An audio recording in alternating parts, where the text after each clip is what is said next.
The telecommunications development sector states that 21% of adults have been a victim of social media cybercrime. Chances are someone you know has had their information compromised. I've been working in the technology field for over 20 years and most recently have been studying cybercrime to become an ethical hacker.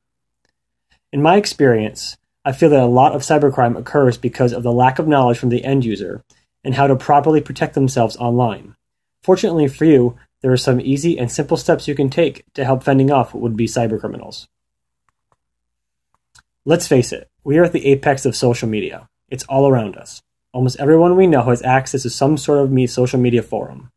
It's a great way to keep in touch with everyone that we know.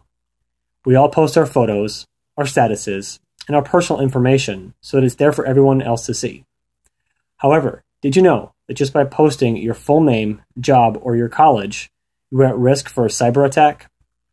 I know it's tempting to put your information up on these websites. Heck, even I did it before I knew the risks. Once I became educated, however, I took the necessary steps to secure my privacy. If you want to put your name, the first name is okay, but never put your job or your college.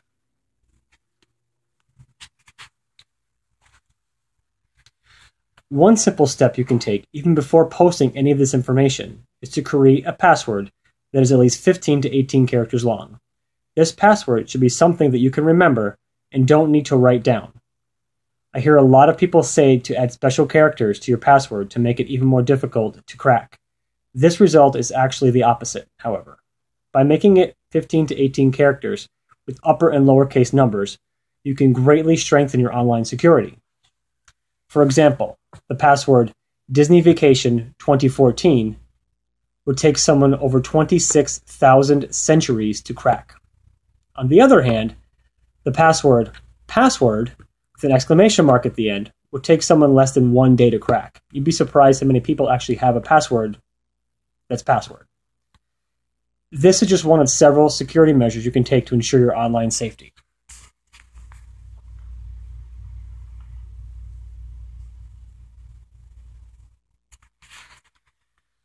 According to the FBI Counterintelligence Division, another simple yet less obvious way to secure yourself online would be to verify who you are actually in contact with and are accepting friends from.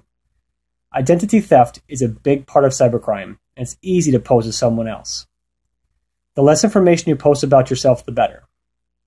When you do post all of your information, you are giving the hacker the tool he or she needs to steal your identity. Once they have this information, they can find out who your friends are and use that against you to attempt to steal more secure, damaging information.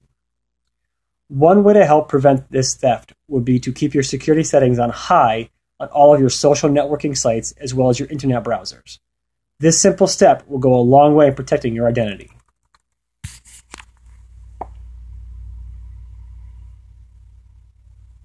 Verify.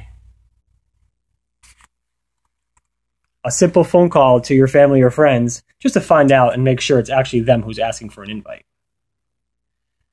Another more advanced step would be to make sure your home connection and all your devices are behind a firewall. A firewall is part of a computer network that blocks unwanted incoming traffic while allowing information out. Most of your home computers have this setting on by default, and if you have a router at home, it is most likely also on by default. Firewalls are a great way for only allowing in certain types of information that you want and blocking anything that you don't.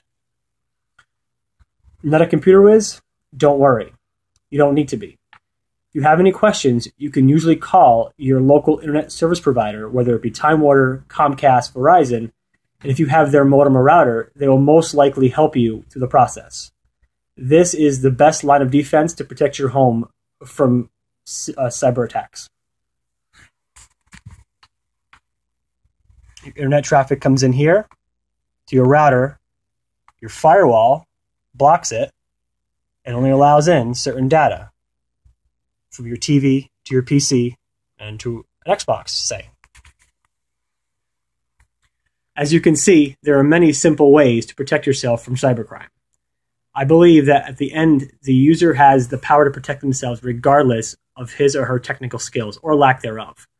I have always felt that a lack of knowledge plays the biggest part in the lack of prevention of identity theft.